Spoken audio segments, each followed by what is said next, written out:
So there's a topic going around on TikTok right now called 17 diapers. And this is women sharing their postpartum depression experiences and how much, how hard it is and all the experiences they've been through after giving birth.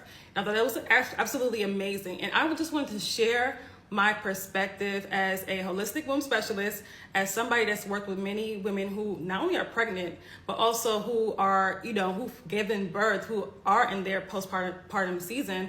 I want to talk about this, okay? So you guys know I'm coming from a strictly holistic, viewpoint, okay? So if you do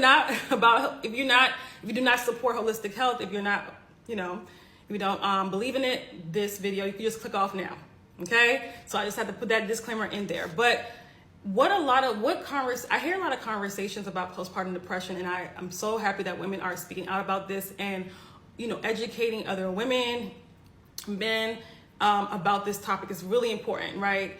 And I know that, back then it was barely talked about. Women they just went through this alone, right? So it's so important that women speak up about this. But what I want to say, because I haven't heard anybody, in the years I've been hearing about postpartum depression, I haven't heard anybody really breaking this point up. And it's such an important piece of the conversation that makes all the difference, okay?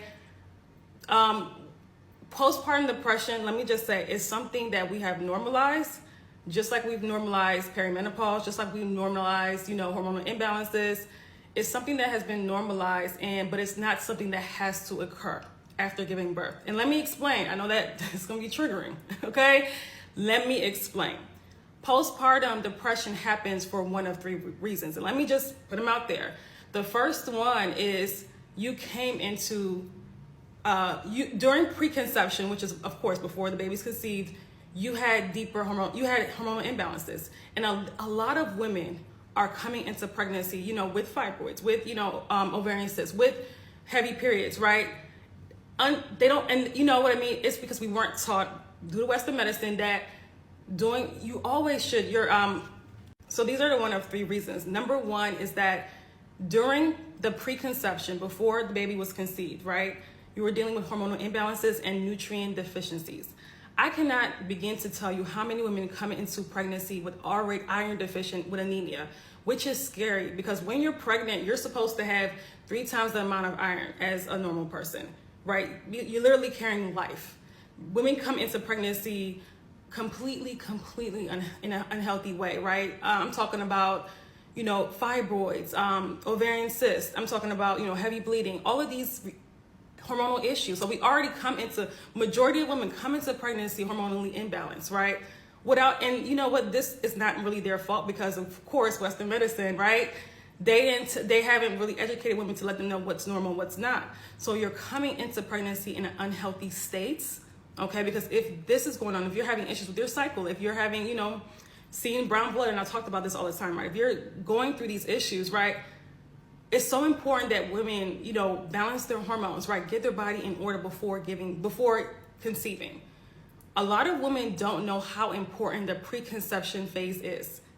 Let me just say, let me just trigger warning. When it comes to miscarriage, what you do preconception, yes, I'm talking about the drinking and all that stuff, right? The processed foods matters.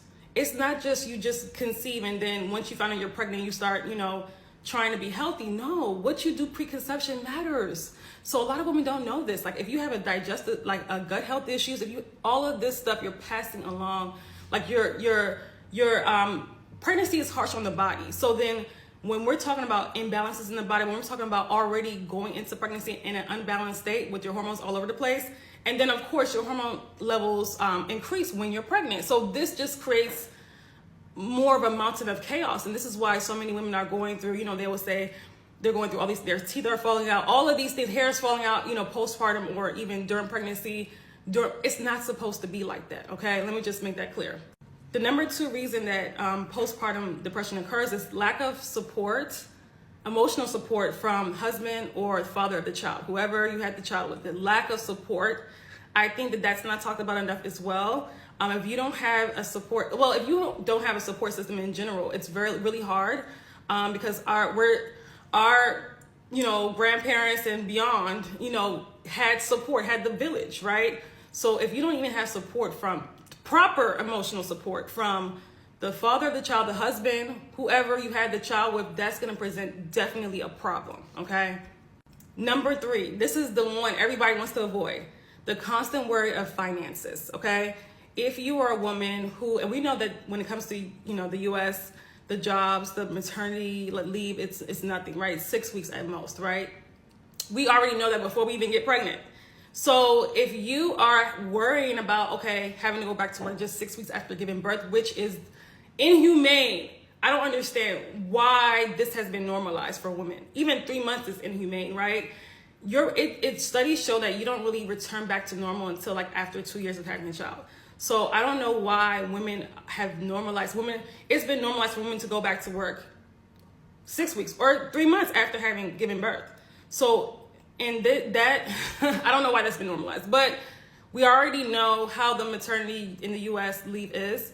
It is so important that we partner, marry people, have children by people that understand this and are willing to support us emotionally. Like if you're having a child, like you're putting your body you're putting yourself in a vulnerable position, right?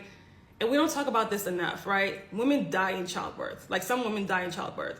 So at the least that the husband, whoever, can do is to support the family during like at least for a year, so the woman is not overly worried about finances. Because nobody talks about that, right? If I am over here giving birth, if I've given birth and, you know, the back of my mind, I'm worrying about bills, like who wouldn't be depressed, right? So we don't talk about that enough. I know it's a very sensitive conversation, right? But it's a huge part of the conversation. If you're not getting support, emotional support, if you don't have enough, if we're worried about finances, if we're worrying about like things that should be taken care of by the man, right?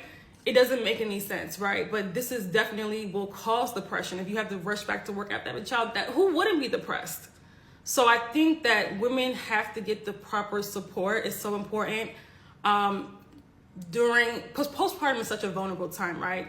When you're pregnant, it's such a vulnerable time. So women need the proper support, and they need to really require more from these men that they're having babies with. I don't care, husband or whoever, right?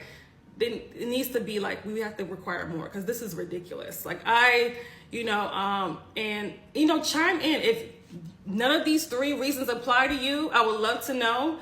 But for the most part, this is what's going on, especially number 1, especially going into pregnancy with deeper imbalances. That's why I always say, get your body healthy to its optimum level of health before you are giving birth. And doctors are not going to tell you that. Fertility specialists don't tell people that, and it doesn't make any sense, right? During postpartum, your hair is not supposed to be falling out. You're not supposed to be going through all of these things. You're not supposed to be bleeding, like having heavy bleeding. And I'm talking to you as somebody that's literally had clients who were like just giving birth, right?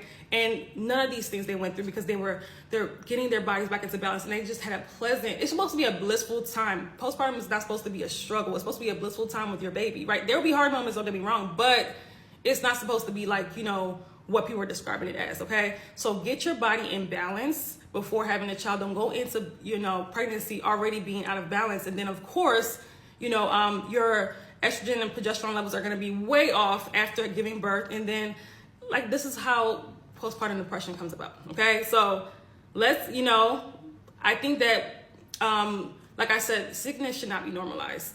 Certain conditions should not be normalized, and this is another thing that should not be normalized. Just like perimenopause should not be normalized. Okay, so let me know what you think. Okay, about the topic. Okay, I'm really curious, but those are one of the 3 reasons of postpartum. Okay, I want somebody to prove me wrong on that.